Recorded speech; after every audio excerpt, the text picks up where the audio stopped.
All right, welcome everybody to module number 4 of the course Network Security.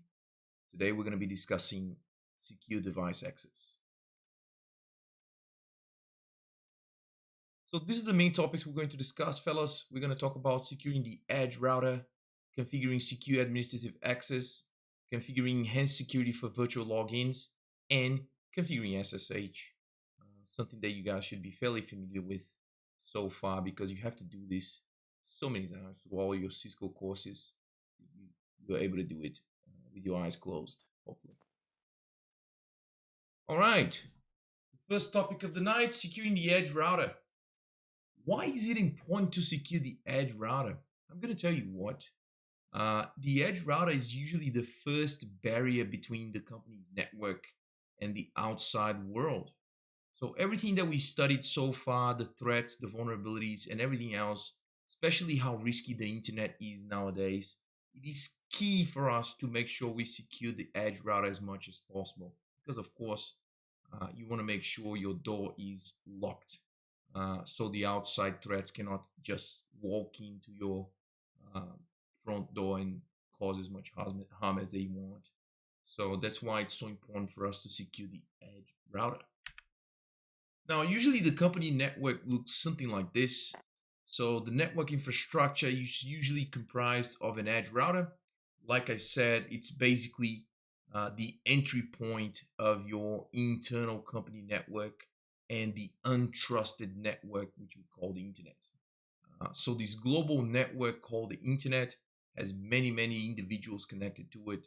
It's where you have all your hackers, the attackers, and every other people that may want to try to get into your trusted organization network and steal companies' information, personal identifiable information.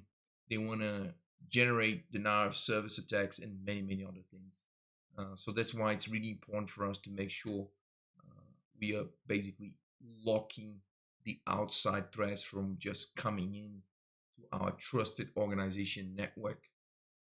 So basically, you guys have something like this as well in your house. So if you think about it, you need to have this device here connecting your internal network, your private network, to the internet. This is basically what all of us have in our home network as well. So we usually have our ISP router or modem, which is connected to some sort of uh, network connection to the ISP. It could be ADSL or NBN. Some places, I think in Sydney, they still have cable, coaxial. So all these connected to your edge router. Now, most of the edge routers they come pre-configured so that they will not allow any connection from the outside world, the untrusted network such as the internet, to establish any um, connection to the internal side of the network. In our case, our home network. Right. Now, the edge router security approaches, there are many ways we can protect our private network. With the single router approach, we basically have to do everything in the edge router. So all the outside connections, they need to be blocked in the router itself. Now, if you're using a Cisco router, it's fairly easy to configure access control lists so that none of the connection requests coming from the untrusted side, in other words, the internet, are not able to establish any connection to our internal private network. Now, there is also the defense in depth approach, which we're going to have a firewall in between two routers. So we're going to have an edge router connecting ourselves to the internet. We have a firewall and then another router. Now, in the DMZ approach, we basically have all the DMZ or the demilitarized zone connected to the firewall. And this way here basically means that the firewall will be able to execute certain rules for the DMZ and different rules for the traffic that is going to the internal private side of the network. So this is fairly common nowadays. So the companies will usually buy a Palo Alto firewall or something like that, have it in between two routers, one for the private side of the network and the other one which is basically connected to the ISP. So this is one way that things can be done. Of course, it depends all on the budget that the company has, the amount of money that they want to spend with firewalls and routers and everything else. And of course, managing all of these is also a challenge for the companies, because some of the companies, they don't even have specialized IT personnel available for them on site. So they will basically hire a company to do it. So most of the small business companies, they will just have the single router approach. I would say some medium enterprise networks, they will be using the defense in depth approach, and some of them will be doing the DMZ approach. All right. It is also possible to set up a DMZ if you only have a single router approach. You can just set some different rules for the internal side of the network and the DMZ. So, for example, you could connect a server to the other interface of your router, and then you could basically uh, allow traffic connections from the internet to this specific interface, which will be connecting a server. So that's also an alternative as well. Now, this way is fairly common if you want to deploy a web server in your house, for example. You don't want to be paying web services to third-party providers. You can basically have your own uh, home-hosted web server. You connect to one specific interface of your router, and then you can set up the rules. And the router will basically allow, for example, www, HTTP or HTTPS connection requests coming from the internet, and they will basically being sent out to a specific interface where you would have a server. This is a fairly common solution. I've done this myself as well in the past when I wanted to host a VPN server, and it works really well. Of course, you still have the limitations in your router, because usually the home routers, they have a very basic web interface. So fairly simple to configure. There are not too many things you can do in terms of tuning and making certain changes, but just to do the job anyway. All right. Any questions so far?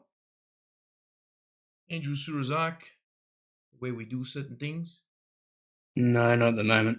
all good so far?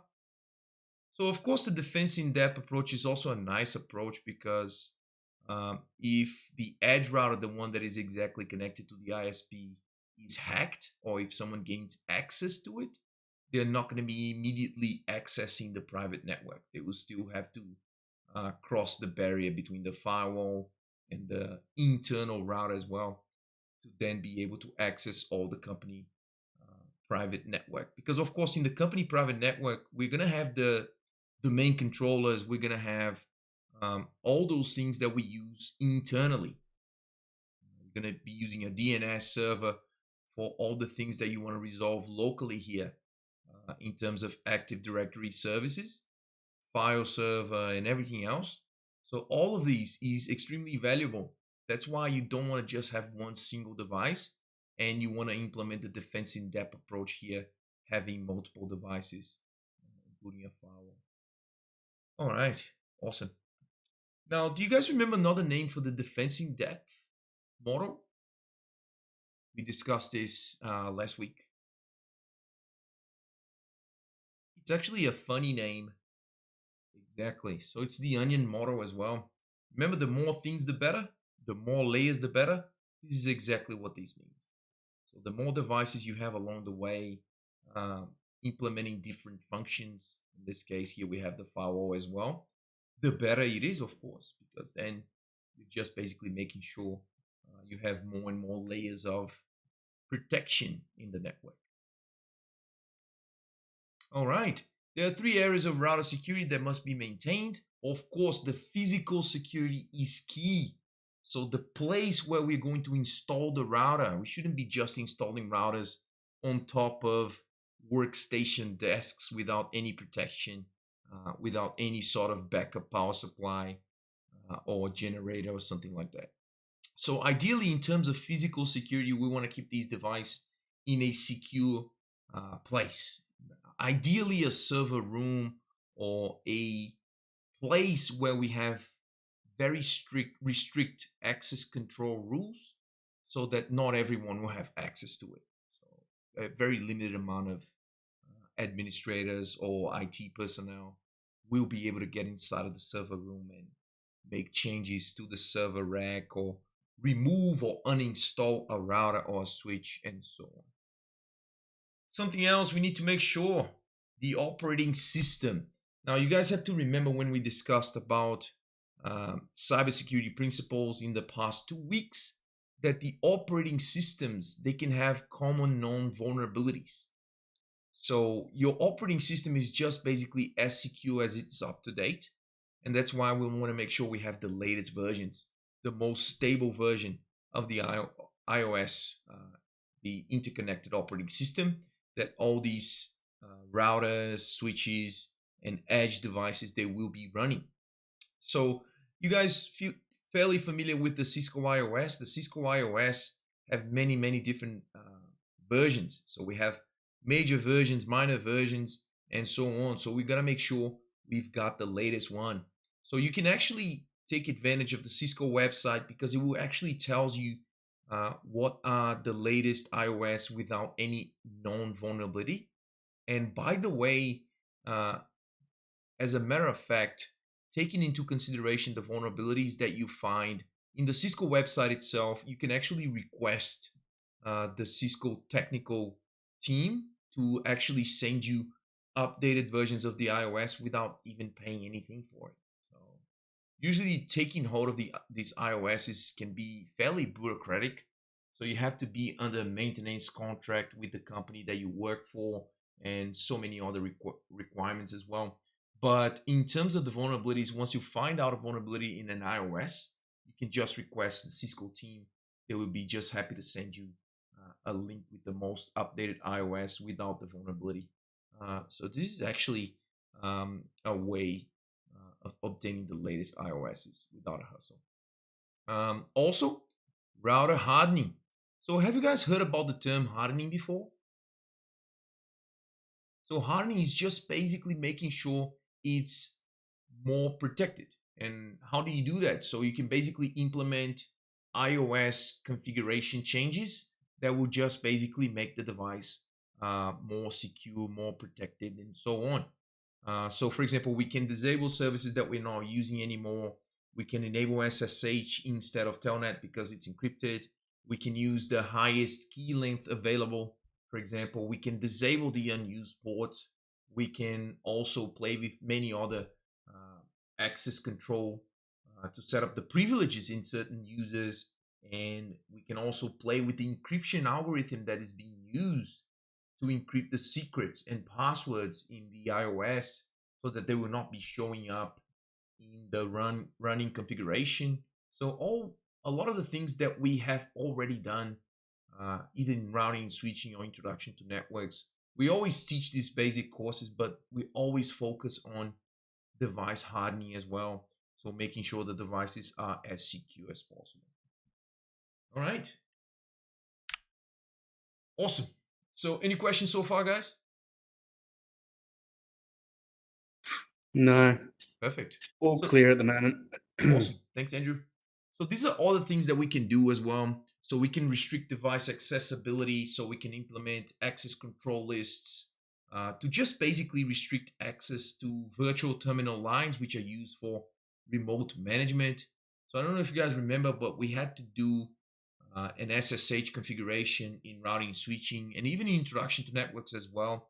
And we were basically turning off telnet requests. So we were actually going to the VTY lines and making sure only SSH was enabled, and using the command transport input SSH.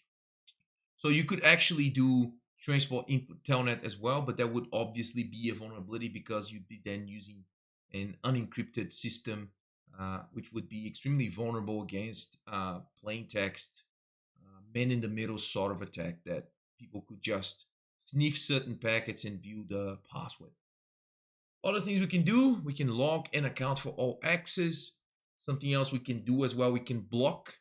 I don't know if you guys remember, but we talked about the login block function. Now, this login block function is extremely useful to protect against brute force attacks. So basically all those attacks that rely on some sort of specialized software that would just basically keep trying new and new passwords every second to try to find out what the password is. And this is a huge vulnerability because people can just basically try hundreds, thousands, even millions of passwords in an hour just by using one of these sort of softwares. And the login block function is also available in the Cisco iOS. So we can basically stipulate a certain amount of attempts that the user can try to log in. If they are not able to type the password correctly in a certain amount of attempts, they just basically blocked from trying again for a certain amount of time. And this will basically allows us to extend the amount of time that the user, the hacker, actually needs to hack into a system like this. We can also authenticate the access against a certain database. So what we've been doing so far is authenticating the users based on a local database. So if you guys remember what we did to configure SSH in Introduction to Networks and Routing and Switching, we were actually creating a local username password account, and then we were using these to log in through the SSH connection request. Now that is good, but it's not effective when we have too many networking devices, because after all, you don't want to be managing all these local router or switch databases individually. So for example, you get a new IT personnel, they need to have access. You're not going to go into every single router, every single switch to create their user for them. Ideally, we want to synchronize everything with a central database. In this case, it could be a AAA server. If you guys remember what AAA is, it's basically authentication, authorization, accounting. We can have a server with a central database, and then all the networking devices will basically ask the server if a specific user is allowed or is not allowed to authenticate against the router management interface. All right, we can also configure some authorization actions. So for example, we can set up the privilege, and then from the privileges, we can actually take advantage of the privilege levels. I don't know if you guys remember, from 0 to 15. So the highest one is 15. That basically means someone has admin rights to absolutely everything. They're able to make any sort of change in the iOS that they want. Privilege level 0 just basically means they cannot do anything pretty much in terms of changing the config. And all the levels in between, you can pretty much customize them and specify exactly what type of iOS section configuration settings the user is actually allowed to change based on the privilege level. So which is pretty cool feature as well in the iOS. And we can also ensure the confidentiality of data, of course, by implementing encryption. So I think we discussed about this last week as well when we talked about the confidentiality, integrity, and availability, the CIA triad. So with the CIA triad, basically, I told you guys that every time we think about confidentiality is about keeping the data hidden so that unauthorized users won't be able to see it. And one way that we can do this is through encryption techniques, and that's why we're going to try to encrypt all of our data as much as possible, and that include when we're configuring VPNs, when we're configuring passwords, when we're configuring absolutely everything. We're going to make sure we use the highest level of encryption, which is available in the iOS. Awesome. So in terms of managing devices, it's really important for us as network engineers to be able to manage devices. And most of the time, we're not going to be physically there to make the changes that we need. So we heavily rely on remote access management.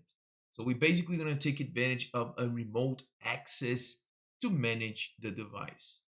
Now, the local access is still going to be available, but like I said, because these devices will be in a locked server room somewhere, and most of the time it's going to be extremely hard to have access to it, or we're going to have to go on site, and sometimes it's far away from us, and it takes much longer than just simply remotely accessing the device through something like SSH, HTTPS, SNMP. Of course, we're going to try to avoid Telnet as much as possible, HTTP as much as possible as well, because as we already know, these two protocols, they are unencrypted. So never rely on Telnet, never rely on HTTP for remote access management. some versions of SNMP, they are secure. For example, SNMP version 2C is still considered to be relatively secure, and SNMP version 3 as well.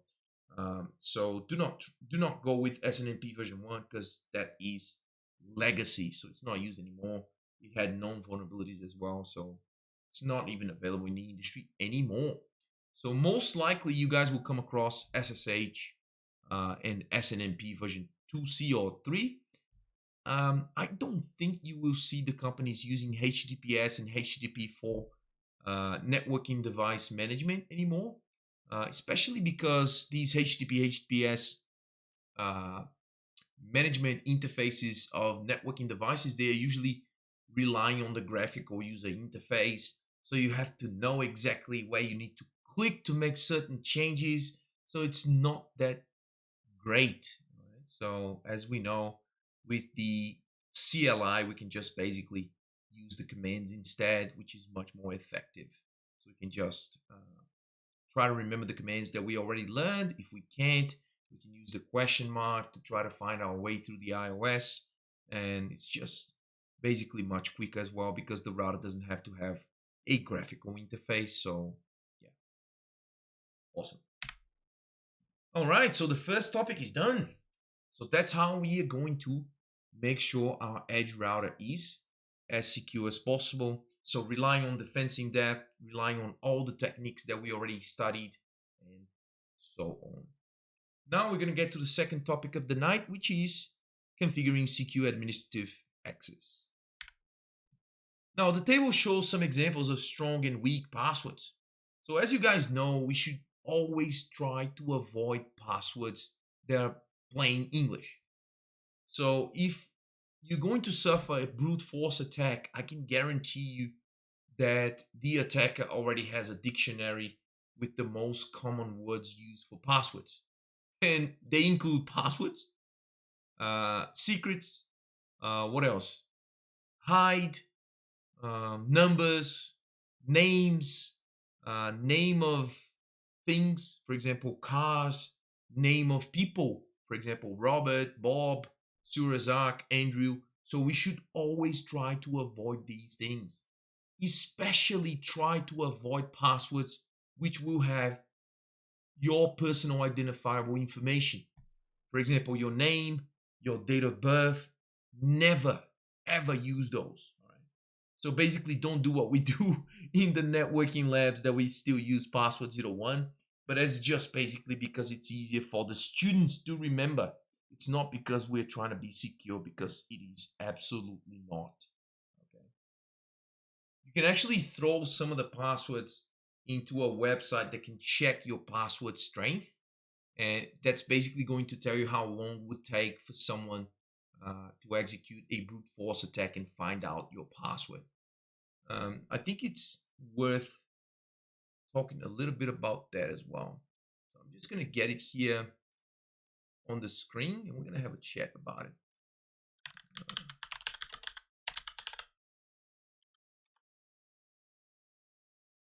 Yeah. So you can use something like a passwordmonster.com, which will allow you to type in the password and it will actually check for you how long it would take to crack the password based on a brute force attack. So for example, if you try something like password, it is obviously going to take only a few seconds to be cracked using a brute force attack. So we can keep trying things here.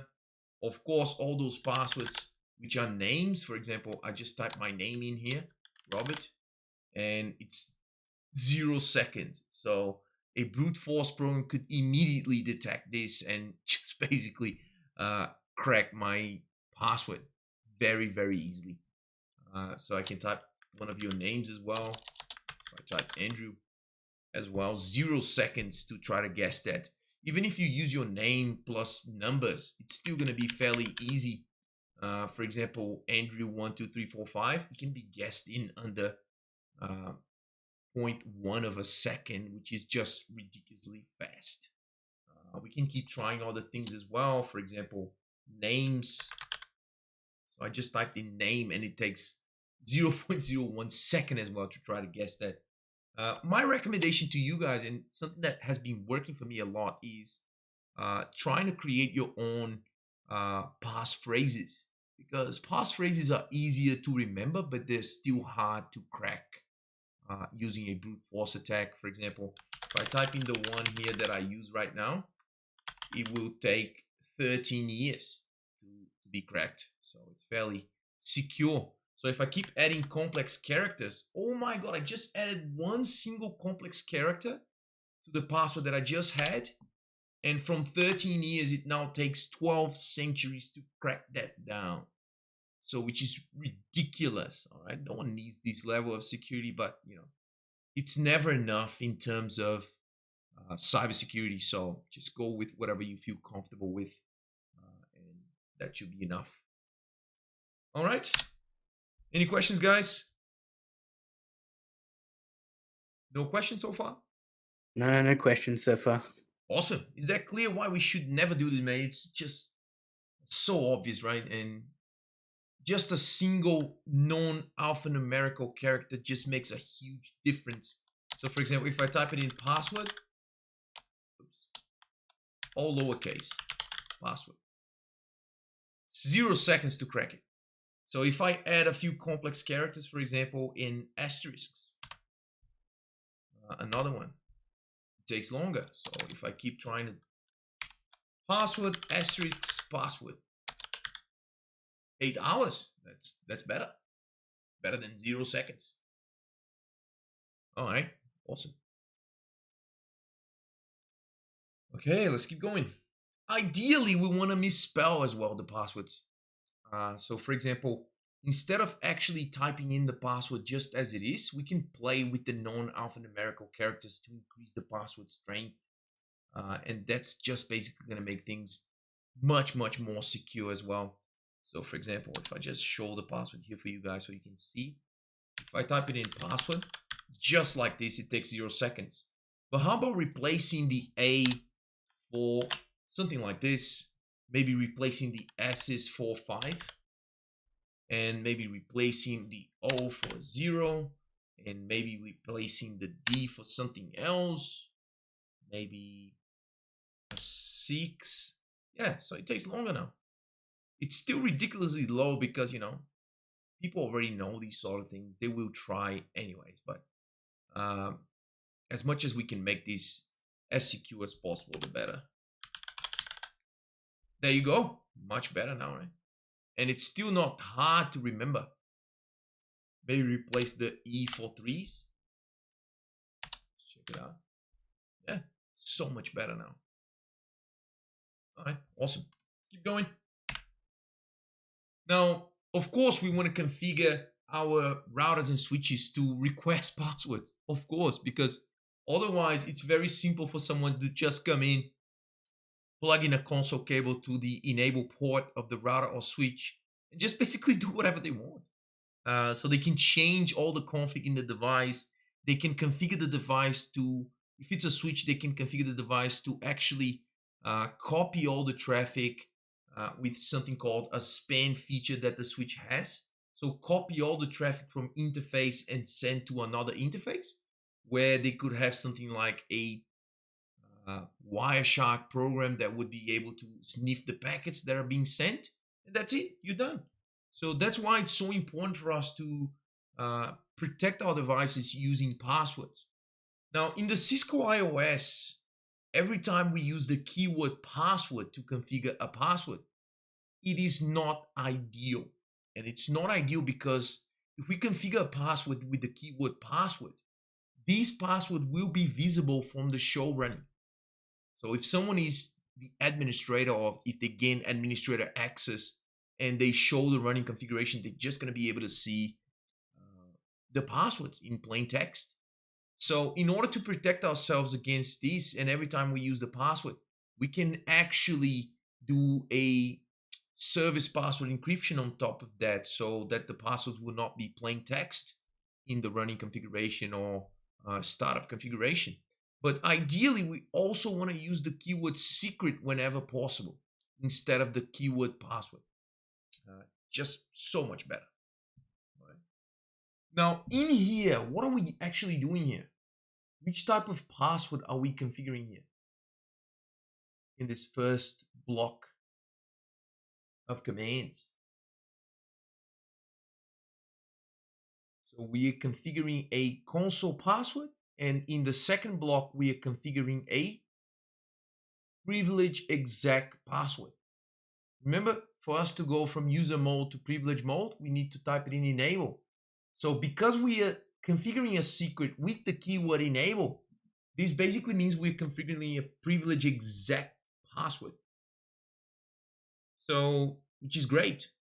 Now, my question to you guys is actually, after I do all of these commands, I will plug in a console cable to the enable port of the router or switch that I do this. Which password will be asked first? That's the question. Exactly. Because we're actually using a console cable, so the console password will be asked first. Well done, Surazak. Now, if we are doing an SSH connection request or telnet, because we haven't configured SSH here yet, but if we do a telnet request to manage this device, which password would be asked first? Is that going to be the class or the Cisco? Again, Class. it's the Cisco. Is Again, it? it's the Cisco, yeah. Because it's going to be the one configured on the line, Andrew, first. Always. This one will only be asked if you try to go from user mode to privilege. That's the key thing you need to remember here, because of the keyword enable.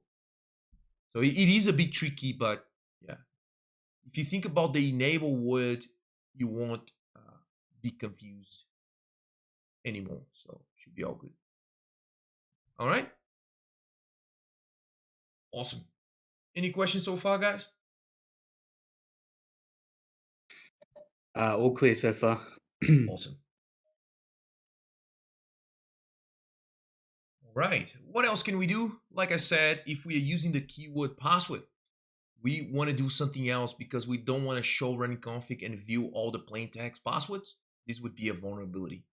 And because of that, we're going to be trying to do the service password encryption as well, as much as possible, especially if we're configuring the console passwords, the V2I passwords. We want to do this for sure. We can also do extra things as well. We can deter the brute force attacks by using the login block feature as well in the iOS. Additional password security, additional things we can do. Like I said, you can do the timeouts. You can do the login block 4.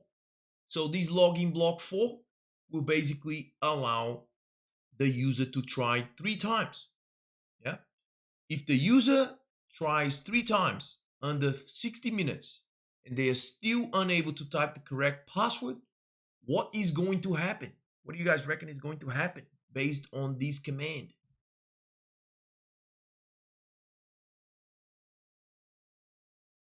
To be blocked for 2 minutes. They won't be able to log in for 2 hours. So they're gonna have to find something else to do for 2 Oh, yeah. hours Sorry. Yeah, 2 hours. and then come back and try again. Now, I'm gonna tell you guys, I hate when people set these number of attempts to 3 because 3 is so low, mate. I usually mistype some of my passwords 4 times because they're so complex and it's so hard to misspell them that it's fairly common for me to miss them 3 times. So I'll just be blocked for 2 hours. Oh, mate.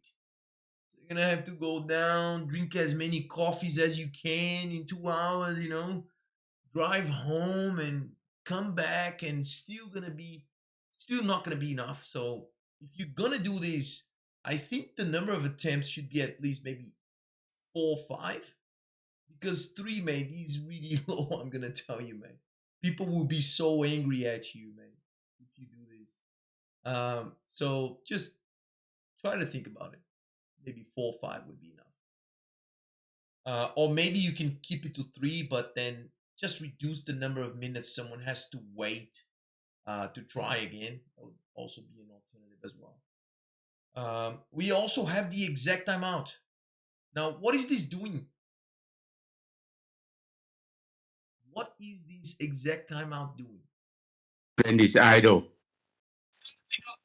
Exactly. So it basically times out. If you're not doing anything, it's going to time out. And it's basically going to log the user out. It's going to keep the user out if they're not doing anything under a certain amount of time. And that's it. So it makes everything more secure as well. This will basically protect us against, I don't know if you guys remember, we discussed this hijacking. If someone can actually access the same session as you. There was also another name as well, which was the tailgating. So if someone actually tailgates you, for example, you logged into the router, you're doing the configuration changes, but you didn't do exit, exit, exit. So you basically unplug the cable. If you just unplug the cable, mate, your session is still there. And it's still going to be there if you don't set a timeout. Now you set a timeout, even if you disconnect the cable, after a few minutes, the session will be finished. It will end by itself, which is a way we can protect against these tailgating attacks, session hijacking, and so on. Right? Just to check, because exec timeout is been done on the interface configuration. That can it be on the other level? I mean, like on the enable section, because this one is done on the interface level, right? Oh yeah. So this one is timing out the virtual terminal connection. So this one is actually timing out the SSH or the telnet. So you could also do the same in the console as well if you wanted to. So if you wanted to do the same in the console, you can also do it. Usually people don't do it on the console because usually having access to the console port is not that easy because of the physical security. These devices are in a server room and so on. But I still recommend doing that because that would be part of the defense in depth. So it's never enough. So I will still do it in the console as well, just as a best practice. Yeah. So cybersecurity 101, guys, never trust anybody. And never trust you have done enough. Always do something more. All right, some of the iOSs I'm going to tell you. The thing is, some people actually found out that doing the password encryption, it uses a fairly weak algorithm. It's not that strong. So the algorithm has some known vulnerabilities, and it's fairly easy to just go online and try to find some tools that would allow us to crack the secret for the enable secret algorithm. So some iOSs, they already come with the functionality to change the algorithm type. So the algorithm types that we have available to us, which are the most secure for the iOS, they are the MD5, Type 5, Script, and SHA-256. So every time that you can, and every time that you're creating a local user database, you can actually choose the algorithm type that you're going to use. So the recommended ones are the ones here: MD5, Script, and SHA-256. Try to avoid the secret as much as possible because it's actually has some known vulnerabilities. So the latest iOS is you can just go and choose one of the other ones: MD5, Script, and SHA-256. Questions? I'm gonna move on to the third section of the class, and I believe we're nearly the end already. So if you guys have any questions, that would be awesome. Chat. Nope. Surazak? It's not that hard, is it? It's all good. So let's keep going. Now, there are many other ways we can enhance the login process. One of the ways is by configuring a banner. So you guys learned how to configure a banner message of the day. I think the first few classes you had for introduction to networks. So on which cases would you consider configuring and setting up a banner? Now, the banner is not just supposed to show a very nice message on the screen. Hey, how you doing? Such a nice day. Please log in. So usually the banner message of the day is reserved for telling someone that is trying to manage the device that the device is secured. So this is an example of a very nice banner message of the day, actually stating that the device is privately owned, and that the access is being logged, it's being monitored 24/7, and many other things. So the banner message of the day should actually be a warning to someone trying to manage this device, especially those ones that are unauthorized to do it. So ideally, the ideal banner would be intimidating to someone which is not actually supposed to be doing the changes. And that's it. So it could be something like um, access monitored 24/7, violators will be prosecuted, and many other things like that. Or it is a crime to try to hack devices that belong to an organization or something like that. Be creative. Awesome. We do have the banners that we learned in Introduction to Networks, the message of the day, but we also have other banners as well. We have a banner for the exec mode, a banner for when someone tries to log in, and so on. So you can set up a banner for pretty much everything, warning unauthorized users of the consequences of trying to hack or trying to obtain unauthorized access to a certain device. All right, and that's the syntax for configuring the login block for. So we can basically lock our device if someone tries to authenticate themselves and they cannot type the correct password under a certain amount of time. They will just basically be locked for a certain amount of time. Now, the login quiet mode command can also allows us to configure an ACL, an access control list, for the people that are trying to log in. So it will basically allow users to authenticate with a certain username, a certain account, but they also need to be with a specific IP address, or they also need to be coming and requesting access from a specific device. So that would be much more ideal than just doing the single factor authentication of username password, because if someone finds out the username password of someone else, they'll just basically easily access the device no matter where they are. So if we do the quiet mode access class and we actually implement an access list which will filter the traffic from a specific IP address, people will not be able to easily hack into the devices just because they know the password. Yeah.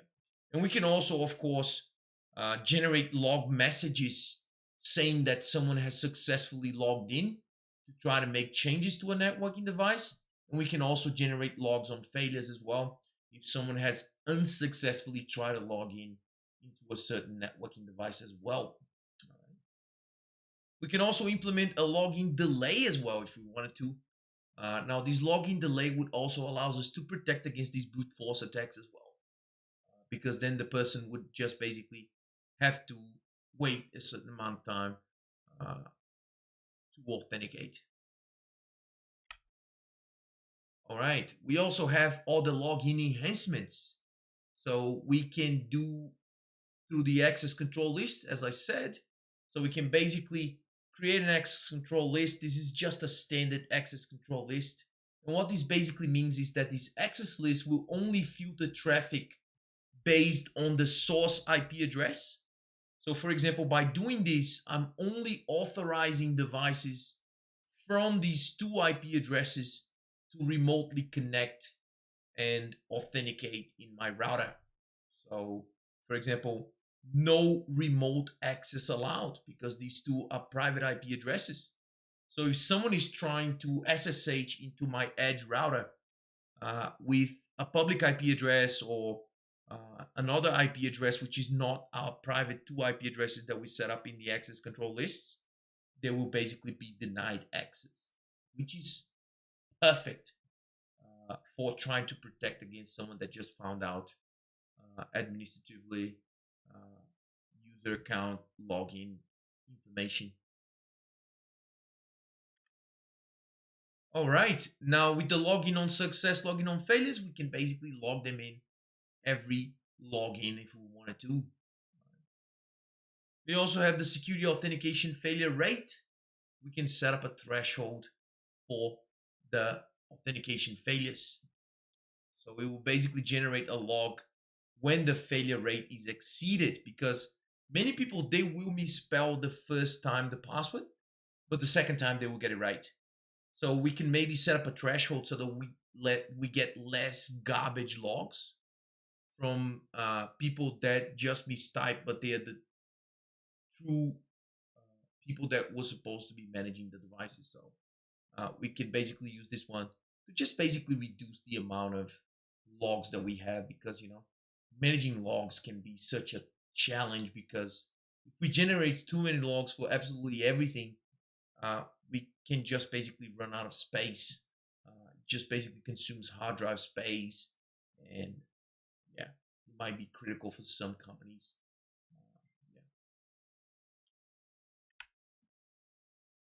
Now we also have the function to show the login failures. With the show login failures, we can basically verify how many times we had failure attempts, and we can also find out where are they coming from, which is absolutely awesome.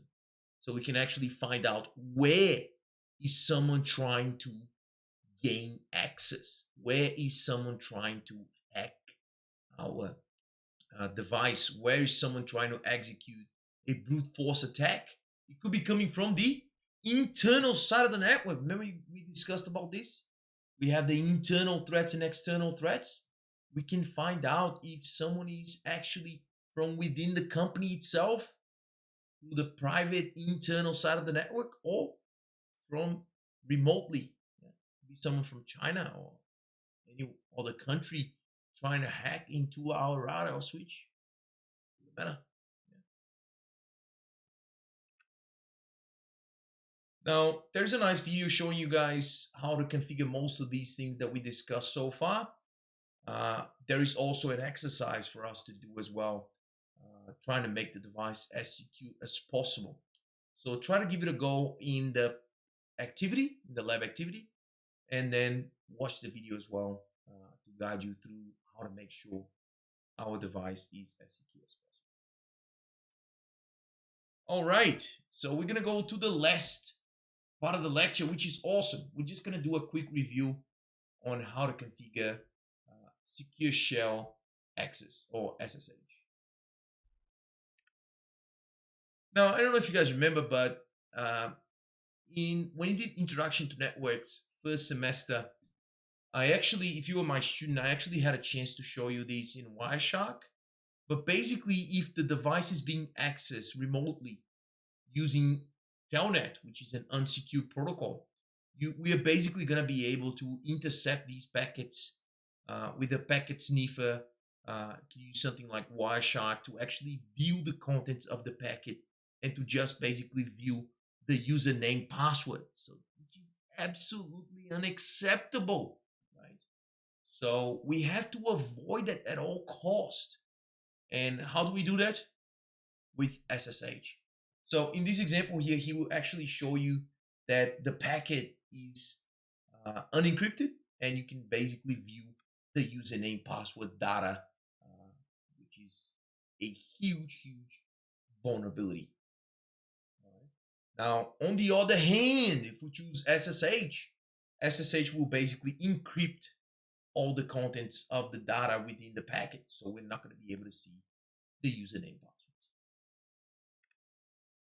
Now, how do we enable SSH? This is a review. So the first step we need to do, configure a unique host name. If you try to configure SSH with the default username, it's not going to let you do it.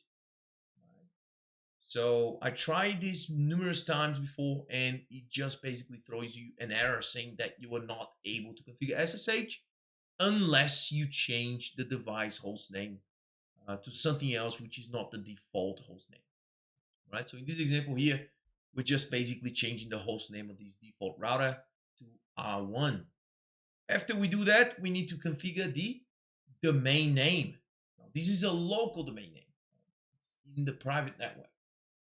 Then we basically generate the crypto keys. And we actually need to generate this domain name because this domain name is used in encryption as well. After we set the domain name with the IP domain name config, we then ready to generate the RSA encryption keys.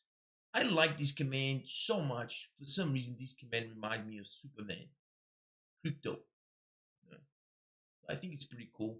So basically, this command will allow us to generate the keys, right, that will be used for encryption. And of course, the highest the key, the better. So this is something we're going to discuss more when we get there. We're going to talk about cryptography in the future, week 13 and 14, if I'm not wrong. And then we're going to talk about why the higher the key, the better for some algorithms. All right. Awesome. Now, right after we do this, the crypto key generate RSA and we generate the keys, it's going to log a message. SSH 5 enabled. So this is the level of message. So it's a level 5. It's SSH 1.99 has been enabled. Do you guys know what this SSH 1.99 means? Does it mean it's version 2? Does it mean it's version 1? What does this actually mean? So we actually have two versions of SSH, SSH version 1 and SSH version 2. Now, why does it say version 1.99? Doesn't make much of a sense, does it? You guys have a guess on why is that?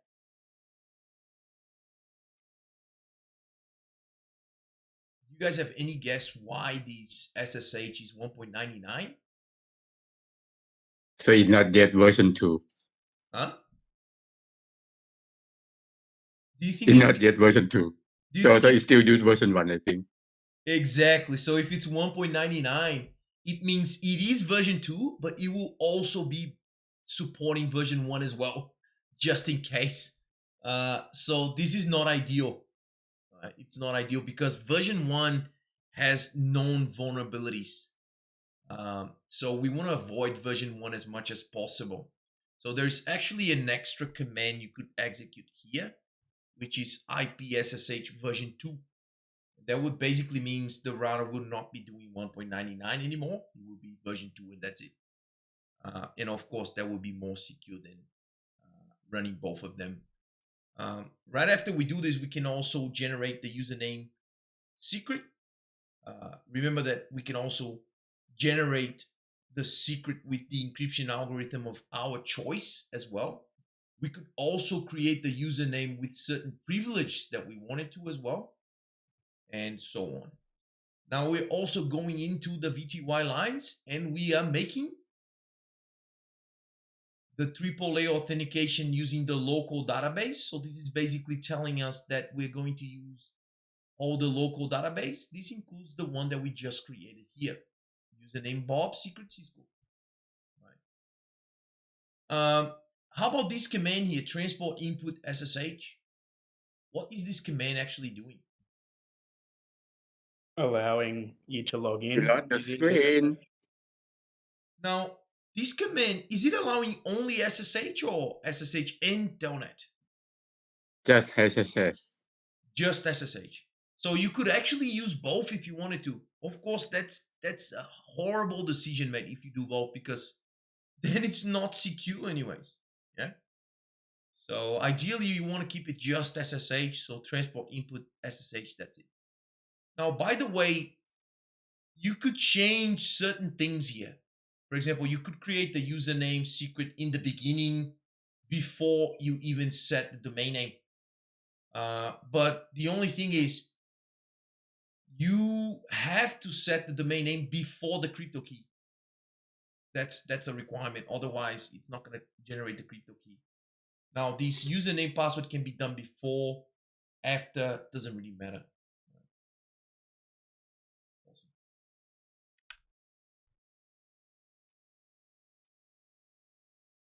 Now we can also enhance the SSH login security as well. We can set a timeout as well for the SSH connection.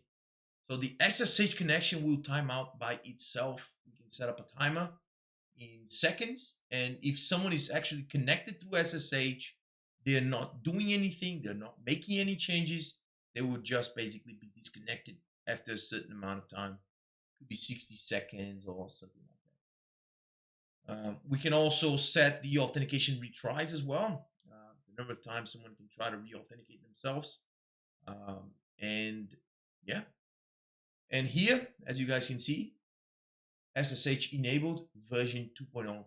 So this is right after we execute the Rob, I think I lost the screen. SSH version 2. Oh yeah. Just give me a second. Sorry for that, guys. I don't know why it stopped sharing. Awesome. So this basically, this one here, SSH enabled version 2, it's because we're just using version 2 alone, which is of course way more secure than doing the 1.99. And we can do this with the SSH version 2 command after we configure SSH. This is the SSH timeout that I just discussed with you guys. I don't know if you had a chance to see that before. Stop sharing the screen.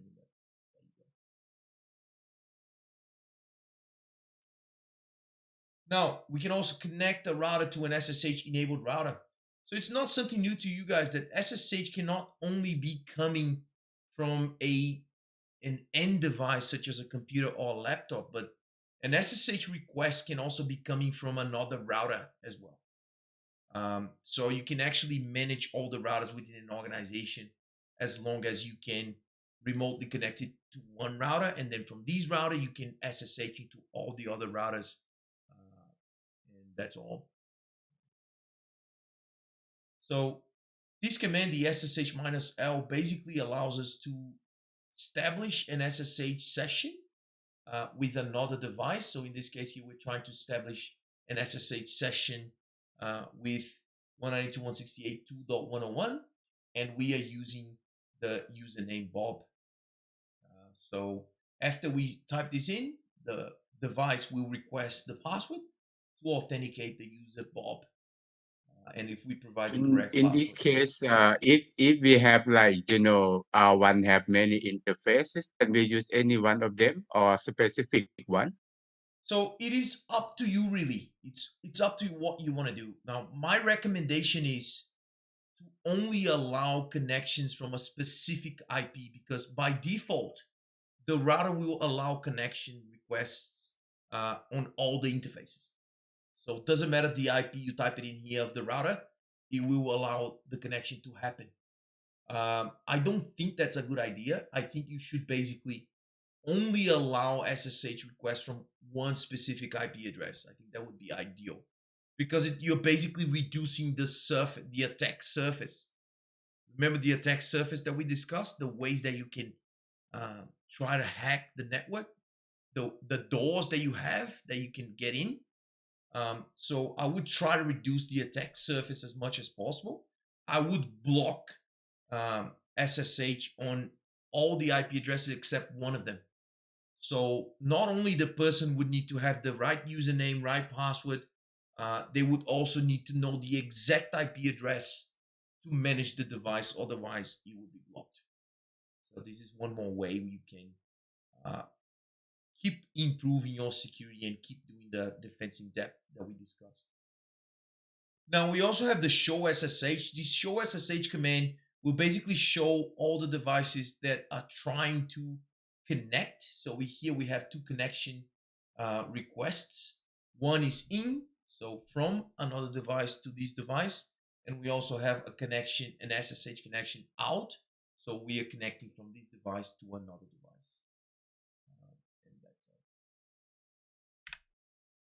There you go. So if you're using an end device to do an SSH connection, you need to get something like a terminal emulator, or you need a package if you're running Linux. I think Linux already has some embedded SSH functionality, but for Windows, you would have to get something else as well. Or you can just get something like a terminal emulator, PuTTY, Teraterm, or anything that you like. It could be something like Super Putty as well, which would allow you to build many SSH connections at the same time. So I like Super Putty because it will basically allow you to have all these tabs with all these different connections to different devices, which is something that you cannot do in a simple Putty or simple terminal emulator. So there you go. This is an example. So you basically select SSH, type it in the IP address, and job is done. So if you're running Putty, it's very similar as well. You just basically need to select SSH, type it in the IP address of the device that you want to remotely connect to, and job is done. Use the port number you like, and of course you have to choose the protocol as well. Choose SSH, or you can choose Telnet or whatever. So if you just select SSH, it's going to be SSH. This one here is for when you select the others.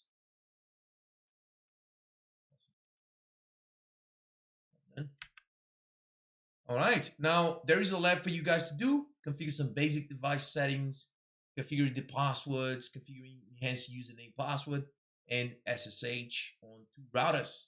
Very simple. A packet tracer to configure secure password on SSH as well. Strongly recommend doing this one. Another lab for you to configure network devices with SSH. Now, I know we're not in a physical lab right now, but most of these labs, you can actually do them in packet tracer as well. So you can build the topology as if you were in the real lab, and then just basically do the same things that the lab is asking you to do, and job is done. All right, this is the summary of everything we discussed today. So we talked about why we try to protect the edge router as much as possible. And that's because it's basically the first line of defense that we have between the trusted network, our private network, and the untrusted network, which is basically the internet, where all these malicious hackers and attackers are. And they're going to do whatever they can to just basically try to get in and take control or execute a denial of service attack or reconnaissance attack or anything like that. Now, there are 3 approaches that we discussed to protect the edge router. One is the single router approach for when the company only has one single router, which is fairly similar to the one we have in our houses. There's the defense in depth approach, which relies on firewalls and multiple routers, and the DMZ approach, which is just basically setting up different rules on the firewall so that the outside traffic can go to a public server, such as a web server, and so on. We talked about the primary layers of defense in the edge router, the physical layer, the router configuration, and so on. We talked about the DMZ. We talked about encryption and how we can set up the passwords, encrypted passwords on our Cisco IOS for both routers and switches to make sure we have the most secure passwords, secrets, and that we use the techniques to protect against denial of service, to protect against brute force attacks, and so on. We also talked about the SSH feature, how we can configure SSH, why we should never go with Telnet, why it's not a good idea at all, and how we can also set up timeouts in the SSH connections to avoid hijacking and to avoid people tailgating your session, plugging in the cable right after you plugged in yours, and taking full control of the section. These are the new terms we discussed, all the commands that we discussed: edge router, trusted and untrusted networks, the defense in depth, the DMZ, the local access, remote access, the line console, the line VTYs for remote access, and all the other commands we can take advantage of to make our edge device or even our switches as secure as possible. All right, and we are done, everybody. Just gonna finish this one off. Cisco. All right, guys, I just finished the recording. Now we can go to the questions. Do we have any questions, concerns?